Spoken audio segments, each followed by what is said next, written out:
നമസ്കാരം. വൻ വിജയമായ പ്രേമലുവിന്റെ രണ്ടാം ഭാഗം വൈകുമെന്ന് ഔദ്യോഗികമായി തന്നെ അറിയിച്ചിരിക്കുകയാണ് നിർമ്മാണ കമ്പനിയായ ഭാവന സ്റ്റുഡിയോസ്.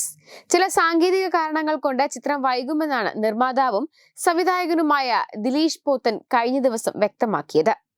നായകൻ നെസ്ലിനുമായുള്ള ചില പ്രശ്നങ്ങൾ കാരണം ചിത്രം പൂർണ്ണമായി ഉപേക്ഷിച്ചുവെന്ന തരത്തിലുള്ള റിപ്പോർട്ടുകളും ഇപ്പോൾ പുറത്തുവരുന്നുണ്ട്.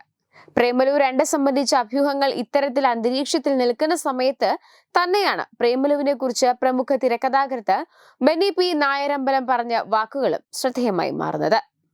തന്റെ തിരക്കഥയിൽ പിറന്ന ഒരു സൂപ്പർ ഹിറ്റ് ചിത്രത്തിന്റെയും പ്രേമലുവിന്റെയും അടിസ്ഥാനപരമായ ആശയം ഒന്നു തന്നെയാണെന്നാണ് മൂവി വേൾഡ് മീഡിയ എന്ന യൂട്യൂബ് ചാനലിന് നൽകിയ അഭിമുഖത്തിൽ അദ്ദേഹം പറയുന്നത്. പ്രേമലുവിന്റെ അടിസ്ഥാന കണ്ടന്റ് നോക്കിക്കഴിഞ്ഞാൽ അത് കല്യാണരാമനോട് സാമ്യമുണ്ട്. അടിസ്ഥാന ആശയം എടുത്തു കഴിഞ്ഞാൽ അധികം കണ്ടന്റുകൾ എഴുതാനുണ്ടാകില്ല. 32-40 പ്രിമൈസ് ആണ് ഉള്ളതെന്ന് പറയുന്നത്. എല്ലാത്തിനും വരും. അതുപോലെ തന്നെ കല്യാണരാമന്റെ ബേസ് കണ്ടന്റ് ആണ് പ്രേമലുവിലും ഉള്ളത്. തിരക്കഥാകൃത്ത് ഇത് ചൂണ്ടിക്കാണിക്കുന്നു. പ്രേമലുവിന്റെ ബേസിക് ആശയം എന്ന് പറയുന്നത് കല്യാണരാമന്റെ ആശയം തന്നെയാണ്.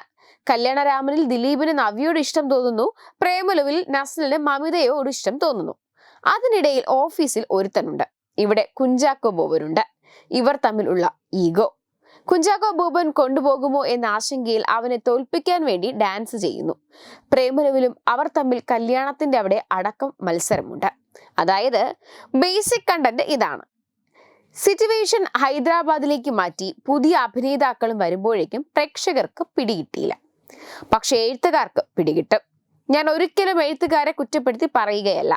അത്രയും തീമുകളേ ഉള്ളൂ. 2 പേർക്കും ഒരു പെണ്ണിനോട് പ്രേമം, ആ പെണ്ണിനെ സ്വന്തമാക്കാനുള്ള മത്സരം. ഒടുവിൽ യഥാർത്ഥ ഹീറോയ്ക്ക് നായികയെ ലഭിക്കുന്നു, കൂടെ കൂട്ടുകാരും ഉണ്ടാകുന്നു. അതായത് ബേസ് തീം അതാണെന്നും ബെന്നി പി നായരമ്പലം പറയുന്നു. ഏതായാലും പ്രേമലു ഇപ്പോൾ ചെറിയ തോതിലെങ്കിലും വിവാദങ്ങൾക്ക് വഴിവെച്ചിട്ടുണ്ട്.